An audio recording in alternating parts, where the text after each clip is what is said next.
All right, good morning. We're going to talk about preparing your digital files to be 3D printed. We're going to start with one of my old trusted friends, Rhino. I have this NURBS object that I created. It's weird. It kind of looks like an intestines, but yep. Anyways, quit thinking about it. Let's go and export it. Especially in Rhino, you need to make sure that all the faces are connected to the other faces. They need to be joined. I'm not really going to talk that much about making solids out of surfaces in this video. It's a long explanation. That looks all right. More importantly, what I want to do is like double check to make sure that it is in fact a solid. So I can go to the what command, WHAT, what that, and I'm looking for closed solid polysurface.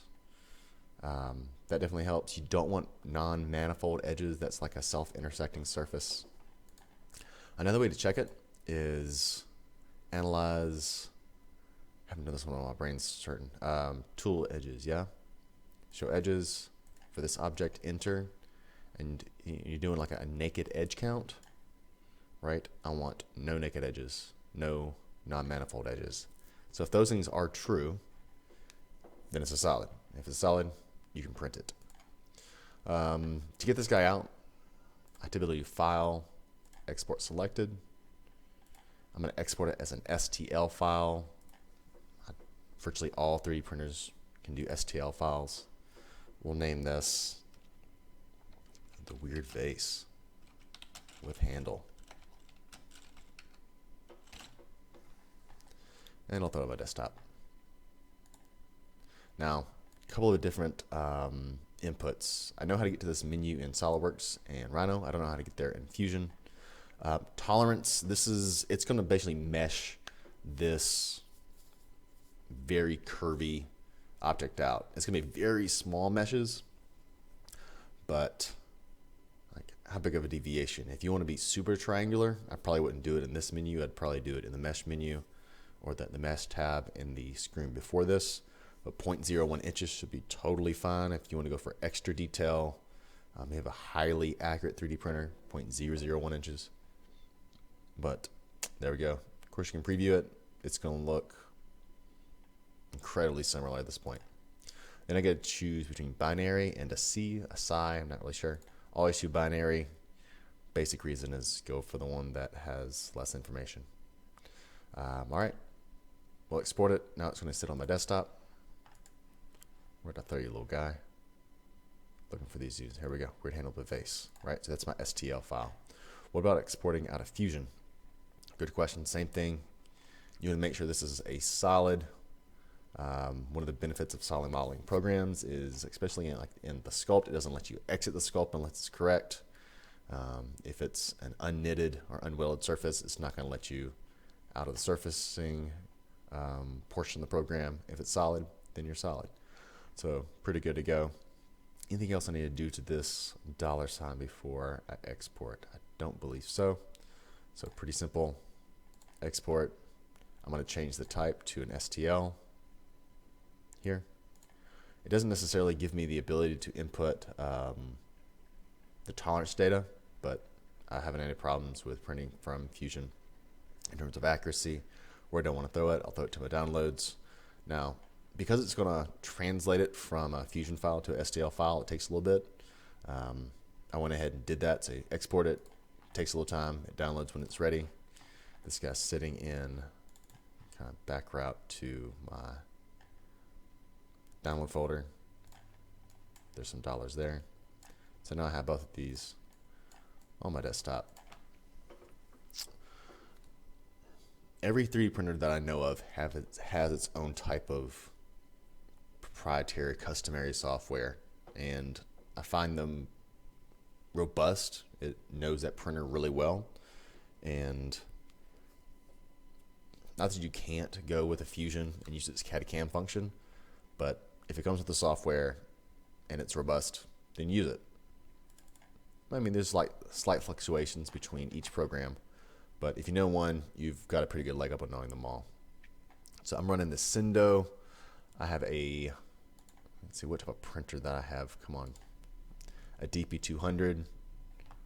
Right, they have many options, which is really cool because, like, let's say Jared has a different printer. I can, if I need to use this printer, I can export everything and say printer, export it for Jared's devices, set it up, and that way I take the load off of him. So pretty convenient that it has multiple platforms available. What it's going to do is change maybe some of the printer head functions, but mostly the bed size. In this case, my bed is roughly 8 by 8 by, I don't know, we'll say 8 by 8 by 10. That's a pretty good bed. If it fits on the bed, it can print. If it doesn't fit on the bed, it can't print. You can't just throw everything in there and expect it to fit. Even like, hey, I have the real estate for it. Well, depends on different aspects of the program. I'm gonna throw a couple files in here and maybe give you an example of what that looks like. So we will throw my weird vase. Right, it fits. Whenever it doesn't fit, it's gonna go gray. Pretty intuitive. And I'll throw my dollar bills in here. So it's pretty convenient. I mean, I can fit both easily on my bed. Like, even though, right, you say that one's measurably higher than that one. Well, does everything one layer at a time. I'll get to that detail in a moment. But if I were to say, you know, I want that guy to be multiple sizes, like 3 times that size. All right, just barely get this on here, right? I can actually reach a point where, like, theoretically these should move, but you're going to see like they're going to run into kind of an issue, kind of bumping to one another. From my understanding, like, you need some type of raft space between these two. So I'll go ahead and I'll bring this back to normal size and talk about raft sizes. We don't necessarily, I'll keep you around because this is how we talk about support structures. My printer only has one type of printhead, so it's going to use modeling material for both the printed finish and the support structure. The downside is you throw away the support structure. It just holds up, kind of like scaffolding. It holds up a piece long enough for you to build it, and then it's kind of served its function. Rafting. Okay. So this guy's here. I'm okay with the size. It appears to be laying flat on the ground. If something comes in and you don't like its orientation, you have the ability to change that with most programs. Right? You can change your X, you can change your Y, you can change your Z. I love this function, lay flat. I'll tell you why this is important in just a moment. So let's go ahead and do that. So lay flat function, and then I'll bring that one back. Let me open an old file. Back. So we use this for one of my classes, and it's like, all right, it can fit. It's a bit close, but it's all right. Laid it down. We're gonna have a little conflict here. Actually, I don't mind getting rid of you to talk about this. All right, so it fits. I could do multiple. It wasn't really a time need. The biggest mistake I made on this one was I didn't hit the lay flat. It looked like it was flat. It was great. It ended up breaking my printer for a week and a half with this mistake. And I wanted to print it in this orientation because it was more efficient, right? So I'm going to go ahead and run processing on it. It's creating the G code or the instructions for print. It says there's overhanged region supports may be required. All right, that's okay. And I saw this and didn't think into this area. I didn't investigate it. And so this look at the bottom, this is like its raft. It's its main connection to the print bed. And what it was trying to do was build up from it, right? So now I have a really good starting surface, still the raft, and then all of a sudden you jump into the modeling material. And now I create this incredible overhang, and it's all trying to stay mounted to my printing bed with this little piece of material. Needless to say, it didn't work. I had like this giant nest or like golf ball size of filament because I printed the entire thing, but it didn't print on the print bed. So I messed that up. 2 options that would have been better. First option, right? If I flipped it upside down,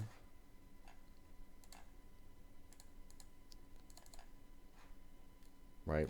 I happen to know that's flat because it was made to be flat. I mean, anything that's not on the printing surface it's going to build a support structure up to. Let's go ahead and run that processing.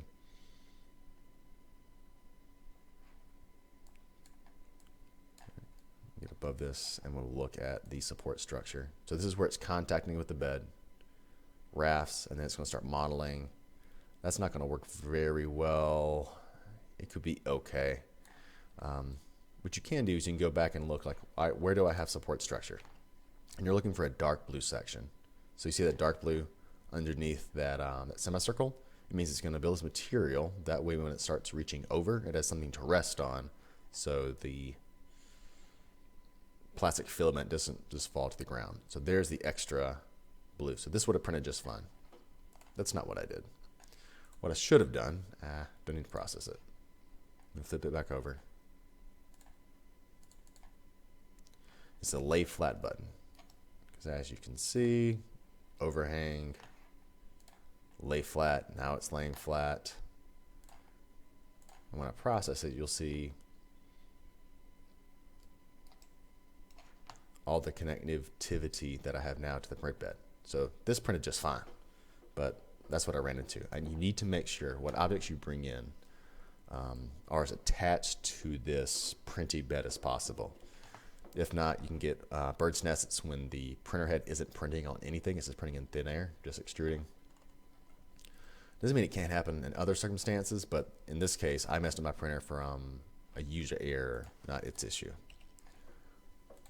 I'm going to put my weird vase model in just one more time to talk about support structures. And you can edit support structures. Process this. All right, it's cutting up layer by layer by layer by layer, kind of giving it a roadmap. It says you're going to need support structure. Let's look at what type of support structure I have. Like it's everything in blue. All right, so it's going to build up to here.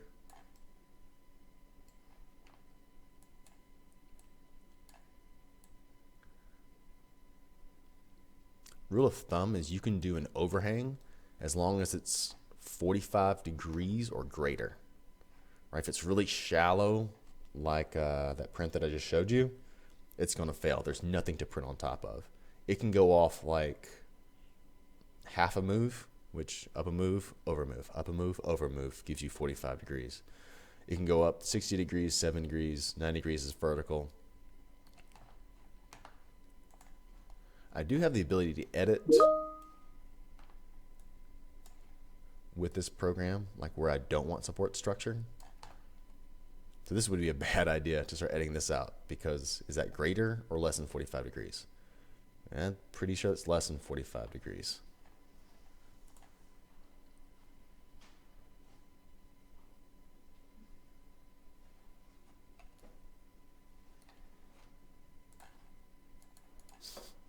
I'd have to start that over, right? I want that support structure, and I can't go back and add it back in. So, mistake on my part. Rule of thumb, if you want it to work right, leave support structure in there. You can edit how much, you can edit how it does its support structure. Thinking through any other details I need to talk about.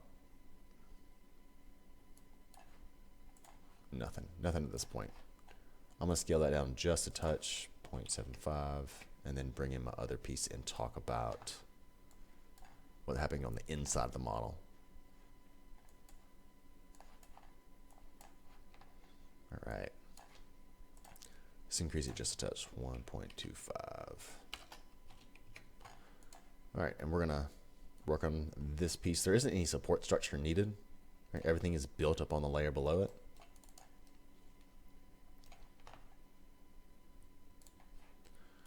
Let's look at different options in terms of, I guess, fidelity and what you can do inside of the structure. I've got two modes, easy mode and advanced mode. Easy mode does all this processing for me. So let's process. Let me cancel that. I just want to process one of these. All right, so this is everything that's going to happen. Do I have any support structure? We're looking for dark blue. Maybe there's a touch of underhang under here, but I'm sure it's under 90. But no other support structure needed. This is literally all the layers the 3D printer is going to go over in order to make my 3D model. Like, people are amazed by it, but it's not really that complicated. It's almost like building a cake. You do a layer, and then you throw another layer on top, and then you throw another layer on top, or like a hot glue gun. I really like this function because it allows me to go through layer by layer, look for errors, right? I've really got a nice raft here, right? And that builds up. We have our infill, our internal support. It's going to give it structure, but it's not going to make it heavy. We've got our wall thickness over here, so it's laying down solid, so it appears solid. It's pretty robust, but you keep the weight down. You keep it more of an efficient print. This is where, in my opinion, you can play around with a model a lot, try to save material, try to give it other features like weight if you want to. I try to get the volume out of it, so volume and accuracy is my important thing. We're on easy mode, which basically means my settings are set, and I can print from this, right? Fast speed, low quality. Essentially, it's going to speed up the rate that it runs. It's going to extrude faster, and it's going to take bigger steps. At least I need something really fast. I'm not going to mess with that. Typically, I run on normal. Let me hover over that and see if it. Layer height's 0.2, infill. I'll show you what infill is. Layer height makes sense, right? It's going to step up 0.2 millimeters every single time. That's why it takes so long. It's got to build layer by layer. Let's talk about infill right after this. Silent, 40 millimeters per second versus 40 millimeters per second. Silent mode, never used it, don't know how. Slow speed, right? It's going to move slower. Layer height is halved. So if I need a really accurate print, especially if it's small, right? Keep in mind, if it travels at half the speed, it's going to take twice as long to produce it. We use a lot of PLA, but my printer basically does PLA or ABS. Let's go into the infill. In order to mess with the infill, I've got to change from this easy mode to advanced mode. That's okay. And try to regenerate. We'll look at my settings. All of these I don't mess with. I will pretty much mess with wall thickness, top and bottom thickness, how it's doing an infill, and how it supports structure. That's it. I'm not going to mess with the speed of the machine. I'm not going to mess with the cooling of the machine. If you really start dialing these things up, you're going to knock things out of whack unless you really know what you're doing. So let's look at infill density right now. So 15% means 15% of that internal shell is made out of support structure. Easiest way to see a difference, I'm going to throw a 95% infill. And now look at the change. Ooh. Let me change to a setting which makes a little bit more sense. I don't want crystal, just give me we'll do automatic, whatever it wants to do. I want to actually get a grid now I thought about it. All right, here's our grid. You see how much more dense that is? Right, there's still spacing in between, but now 95% of this area is covered with infill. Go back and 50%.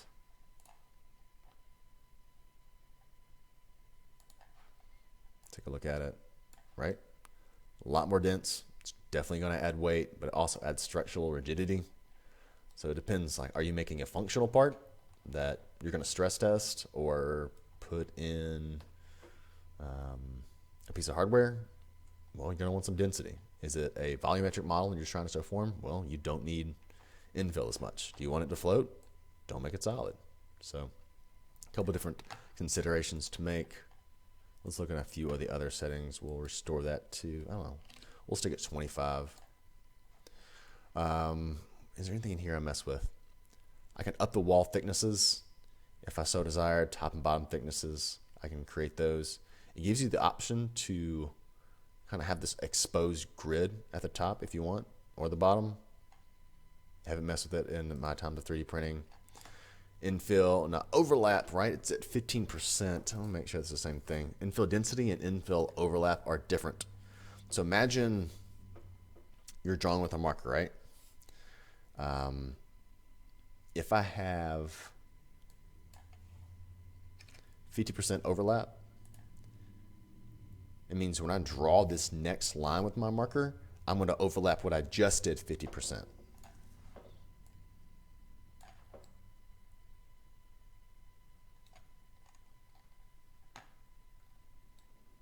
Hope that makes sense. Right? 95%, a lot of overlap between what you did and what you did previously and what you'll do the next time.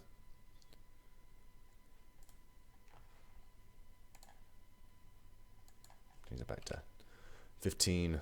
Last thing I want to show you in these settings are what are some of the different patterns and what perhaps are some of the advantages.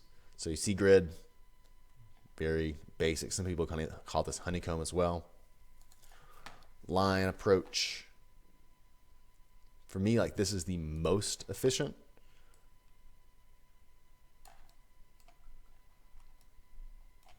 It looks like grid again.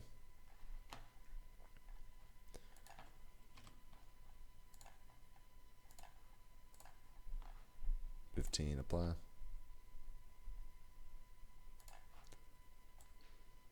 And since it's making decisions for itself, which that's why you have these proprietary softwares, it wants to run a grid and a line very similar. Let's look at a different one. How about your concentric? Never used this one. Perhaps there's a purpose behind it. But it's the same shape, right? And watch what happens to the most inner pieces, right? It's going to come and terminate there. And then your most inside one is going to terminate there. Third one, and then fourth one. I'm not 100% sure of the effectiveness of it. It could be incredible. Like maybe it's kind of like a vaulted ceiling. But this supports this, which supports this, which supports this. Yep. And then you have your skin on the outside. Never used it, don't know really the pros and cons. I have on occasion used the crystal. I like how it gives you support not just on a vertical direction, but in multiple directions. So it's all the way to the bottom. You're going to see how these, you see them as lines, but really they are kind of like angled planes will intersect one another. Can you perceive what's going on? So this one's angling to the right.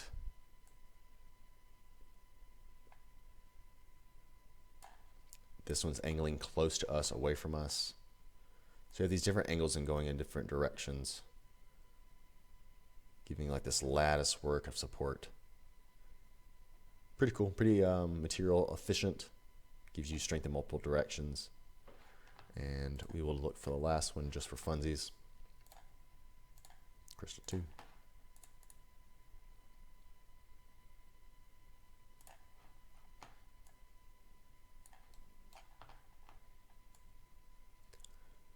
What I see on this one's like different starting points, different way it intersects with one another.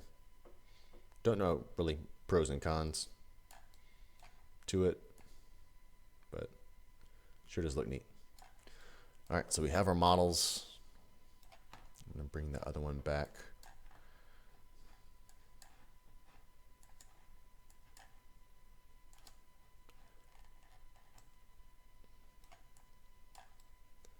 They both fit. Get kind of a home view. There we go. There's not really much else that I need to do. The way that I've operated my printer is it's not connected to my computer. You can do wireless, you can do wired, you can do USB. Like there's networking options even. I've gone like the really old school route and allows the different professors to use each other's printers if needed. So what I do is I have this G code. We slice up the models. I make sure my raft has good adhesion. I make sure it's flat. What I can do is like, do I have that much material? In this case, yes. It's going to take 6 hours. Do I have 6 hours? Yes. So everything's pretty good to go. All right, you can make it more efficient. I could drop down some of the time. You see this blue line that's happening between my two models? This is like the print head as it travels. right? The less travel time, the less time wasted, so I could possibly speed my time up and make it more efficient. I could reduce some of my support material, maybe, you know, here and here, because I know that